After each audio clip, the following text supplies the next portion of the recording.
পুষ্পা কিচেনে সবাইকে আবারও স্বাগত। আজকে চলে এসেছি আর একটা নতুন রেসিপি নিয়ে। আজকে এখানে নিয়েছি আমি কটা কই মাছ 6 পিস মতন, আর সেটাকে সুন্দর করে কেটে ধুয়ে পরিষ্কার করে এবার হলুদ লবণ মেখে নিচ্ছি। হলুদ লবণ মেখে নিয়ে এদিকে আমি গ্যাস অন করে কড়াই বসিয়ে দিয়েছি। এবার যখন আমি হলুদ লবণ মাখছি, এর সঙ্গে আমি পোস্ত আর কাঁচা লঙ্কা বাটা এর সঙ্গে মেখে নিচ্ছি। মেখে আমি 5 মিনিট মতন ম্যারিনেট করে রাখবো। সুন্দর করে এর সঙ্গে একটু সর্ষের তেলও অ্যাড করলাম, করে সুন্দর করে মেখে রাখবো। তোমরা দেখতেই পাচ্ছ, পুরো ভিডিওটা স্কিপ না করে তোমরা দেখতে থাকো, সঙ্গে থাকো, পাশে থাকো। এবারে দেখো খুব সুন্দর করে মাখা হয়ে গেছে। এবারে আমি 5 মিনিট মতন এটাকে মেখে রেখে দিলাম। এরপরে আমি দেখো কড়াই তো বসিয়ে দিয়েছি, কড়াই গরম হয়ে গেছে। এবারে আমি তেল দিয়ে দিলাম, দিয়ে এবারে আমি ফোড়ন দিয়ে দিচ্ছি। ফোড়নে দিলাম শুকনো লঙ্কা।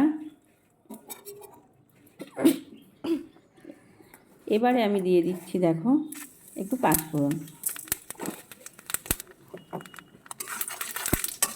এবার ফোড়নটা প্রায় আমার হয়ে এসেছে।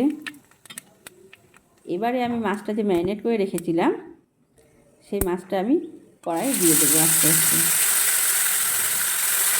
এবারে দেখো দিয়ে দিলাম, দিয়ে এটাকে আমি মিনিট 5 এপিট ওপিট করে লাল করে ভেজে নেব। আমার এই রেসিপিগুলো তোমাদের কেমন লাগছে অবশ্যই কমেন্ট করে জানিও। যারা আমার চ্যানেলটা নতুন দেখছো সাবস্ক্রাইব করো, শেয়ার করো, সঙ্গে থেকো, পাশে থেকো। এবারে এপিট ওপিট করে তুলে নেব। আর এখানে আমি আরেকটা ব্যাটার করে রেখেছি, এখানে আবার করে রেখেছি আমি সর্ষে বেটে রেখেছি।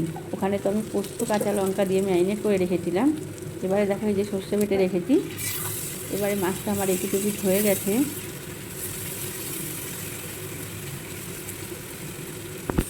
এরপরে আমি এবারে যে আমি সর্ষে বাটাটা রেখেছি সেটা আমি দিয়ে দেবো। দিয়ে দিলাম, দিয়ে মিনিট 5 আমি এটা ফুটতে দেব। ঢেকে দিলাম। এবারে দেখো ঢাকনা তুলে তোমাদের দেখাচ্ছি, ফুটে উঠেছে।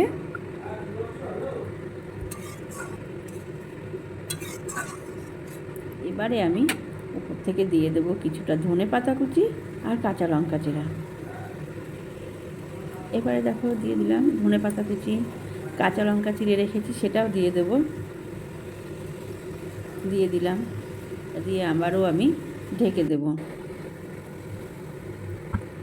দেখো রেডি হয়ে গেছে আমার সর্ষে পোস্ত কই মাছের। এবারে আমি গ্যাস অফ করে কিছুটা সর্ষের তেল উপর থেকে ছড়িয়ে দিয়ে ঢেকে দিলাম।